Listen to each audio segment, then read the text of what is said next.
Assalamualaikum Sobat Football United, ringan amatiran ala gue. Manchester United dari kekalahan 3-0 menghadapi Liverpool, selain ini mengecewakan, di sisi lain juga memperlihatkan ada beberapa hal yang memang masih butuh diperbaiki oleh Manchester United. Nomor satu jelas tim kepelatihan ya. Tim kepelatihan harus menurut gue nomor satu memilih starting 11 yang pas ya, karena ada beberapa catatan, misalnya Garnacho, Rashford dengan Amad Diallo ini harus bisa dicari solusinya. Karena ketika Amad Diallo masuk jelas lebih banyak memberikan impact. Lalu Joshua Zirkzee haruskah dimainkan dari awal atau bangku cadangan dulu? Siapa yang akan mengganti peran dari Mason Mount ketika dia sedang cedera? Ini juga harus dicari solusinya. Lini tengah ketika ketika Kobbie Mainoo tidak bisa bergerak dengan bagus, bagaimana solusinya? Solusi taktikal ataupun pergantian pemain ini juga harus disiapkan.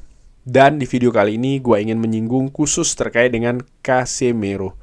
Casemiro membuat individual error, 2 individual error yang berbuntut gol bagi Liverpool di pertandingan yang sebenarnya sebelum gol tersebut tercipta, sebelum kesalahan itu terjadi, menurut gue lebih imbang. Bahkan Manchester United secara lebih positif ya, memegang kendali permainan, menciptakan beberapa momentum, sedang berusaha untuk bisa mendapatkan peluang yang lebih bagus lagi. Tapi kesalahan dari Casemiro yang berujung gol dari Liverpool ini merubah banyak hal, termasuk juga dinamika di pertandingan tersebut. Nah, apakah Casemiro sudah habis? Apakah Casemiro sudah selesai?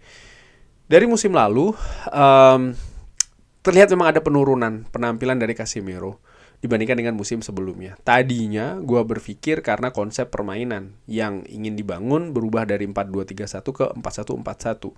Gue ingat betul ketika di pertandingan pembuka menghadapi Wolverhampton Wanderers, walaupun Manchester United menang, tapi Casemiro sangat kesulitan dan juga keteteran menghadapi kecepatan-kecepatan dari pemain Wolves, terutama ketika melakukan serangan balik.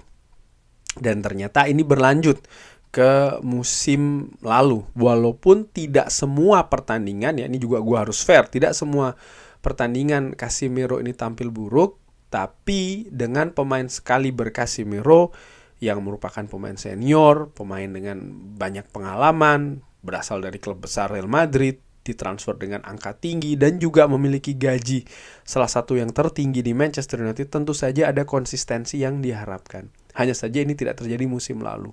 Salah satu hal terbesarnya adalah situasi kondisi fisik dari Casemiro, di mana dia juga sering absen karena cedera. Nah, memasuki musim ini di pre-season, Casemiro terlibat secara banyak ya di pertandingan-pertandingan Manchester United. Erik ten Hag nampak memiliki konsep dengan seorang Casemiro, dia tetap mempercayai Casemiro. Bahkan dalam situasi 4-2-4 yang dibangun, Casemiro beberapa kali tampil bagus di pre-season.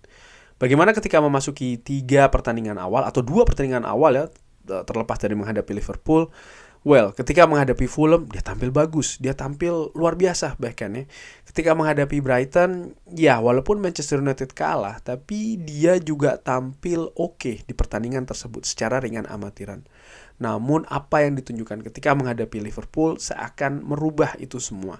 Anggapan dari gua secara ringan amatiran yang menilai Casemiro ini sedang perlahan meningkat permainannya, mendadak drop ketika menghadapi Liverpool. 2 gol yang sangat penting ya bagi Liverpool ini tercipta oleh kesalahan dari Casemiro. Kesalahan pertama, kesalahan umpan. Kesalahan kedua, terlalu mudah terjatuh, kurang fight tanpa perhitungan yang tepat. Lalu Casemiro juga sering sekali kewalahan menghadapi pergerakan-pergerakan pemain Liverpool yang sangat cair dan juga aktif. Ini mengingatkan gue kurang lebih ketika menghadapi Wolverhampton di pertandingan pembuka di musim lalu. Nah, balik lagi. Apakah pertanda ini Casemiro habis? Bisa jadi demikian ya. Bahwasannya di musim lalu, peralihan antara musim lalu dan juga musim ini, Casemiro ini santer terdengar memang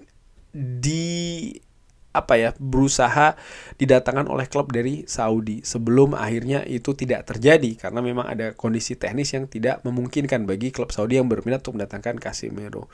Fabrizio Romano sering sekali mengabarkan kalau kondisi atau posisi Casemiro ini sangat terbuka untuk cabut dari Manchester United ketika di awal-awal atau memasuki bursa transfer musim panas. Tapi ini perlahan mereda karena juga kabar minatnya klub dari Saudi itu semakin lama semakin mengecil. Artinya memang ada kemungkinan Casemiro untuk cabut dari Manchester United. Dan Manchester United pun juga tidak memasang harga khusus atau seperti apa terkait dengan Casemiro. Hanya saja ya yang penting nilai tawarannya menurut gue kalau memang masuk akal, kemungkinan besar dilepasnya itu bisa saja terjadi. Nah, tapi itu tidak terjadi karena memang tawaran tidak pernah ada. Casemiro sendiri secara teknis gue ingat betul ya di pertandingan final menghadapi Manchester City musim lalu tidak dilibatkan sama sekali oleh Erik ten Hag. Kabarnya dia ada gangguan, tapi kabar lain mengatakan dia dianggap tidak siap.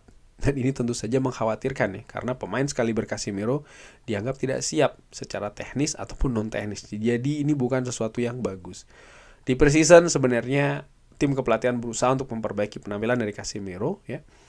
Perlahan dia menurut gue tampil bagus, perlahan demi perlahan, tapi ketika menghadapi Liverpool ini mengembalikan apa yang dikhawatirkan dari gua paling tidak untuk seorang Casemiro. Apa itu? Konsistensi. Pemain sekaliber Casemiro tentu saja gua harapkan bisa konsisten tampil bagus, tidak hanya ketika menghadapi Fulham atau Brighton, terutama harusnya ketika di pertandingan-pertandingan penting seperti ini, ketika menghadapi Liverpool. Digantinya Casemiro di babak pertama oleh Erik ten Hag, ini menurut gue secara ringan amatiran menunjukkan ada beberapa poin. Nomor 1, dia dianggap tidak lagi bisa mengangkat tim, terutama setelah situasi tertinggal 0-2. Walaupun sekali lagi ya, dia dianggap pemain senior, punya peran di dressing room, tapi secara teknis dia tidak dianggap mampu.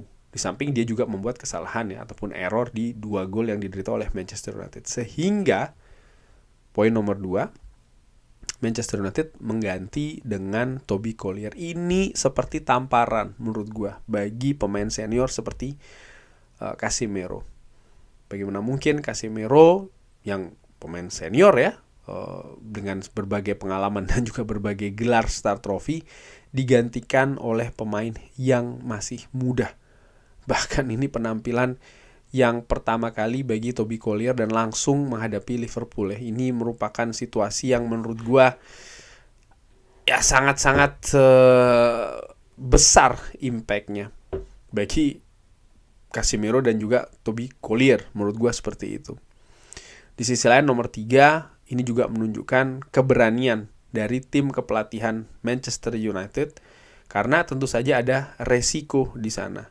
Resiko baik itu berupa resiko teknis maupun juga non teknis yang bisa saja terjadi. Tapi yang jelas keputusan sudah diambil. Dan terakhir gue menilai ya bisa jadi secara keseluruhan memang tim kepelatihan Manchester United ini sudah tidak menempatkan Casemiro sebagai pilihan utama lagi. Sehingga berani mengambil keputusan masukkan pemain yang muda, Toby Collier. Di sisi lain, gue juga melihat bagaimana pergerakan Manchester United di bursa transfer musim panas kali ini dengan sangat getol, dengan sangat besar usahanya untuk bisa mendatangkan Manuel Ugarte yang secara statistik menurut gue posisinya lebih memang untuk bersaing ya, berkompetisi ataupun juga menjadi rotasi bagi seorang Casemiro. Hanya saja memang Manuel Ugarte ketika menghadapi Liverpool tidak siap atau belum siap. Dan gue sepakat dengan hal tersebut. Kenapa? Seperti dikatakan oleh Erik ten Hag, dia belum siap. Kenapa? Manuel Ugarte tidak pernah mengalami situasi preseason yang bagus di musim ini dengan PSG. Dia pun juga tidak terlibat di pertandingan-pertandingan awal bersama dengan PSG. Artinya apa? Paling tidak secara fisik dia belum terbentuk. Dan ini membutuhkan tahapan. Ini bukan seperti bermain game ya, ketika masuk bisa langsung dimainkan. Tidak seperti itu. Butuh proses, butuh tahapan. Dan gue harap mudah-mudahan Manuel Ugarte bisa cepat bisa cepat dalam beradaptasi ya, untuk mencapai kesiapan fisik, fitness untuk pertandingan Manchester United. Karena setelah itu tercapai, menurut gue Casemiro akan bergeser menjadi bukan pemain utama lagi. Selama dia tidak bisa memberikan konsistensi, Selama itu pula menurut gue kesempatan bagi Manuel Ugarte akan terus terisi. Kurang lebih seperti itu. Terima kasih sudah menyaksikan. Jangan lupa like, share, dan juga subscribe. Wassalamualaikum warahmatullahi wabarakatuh. Thank you.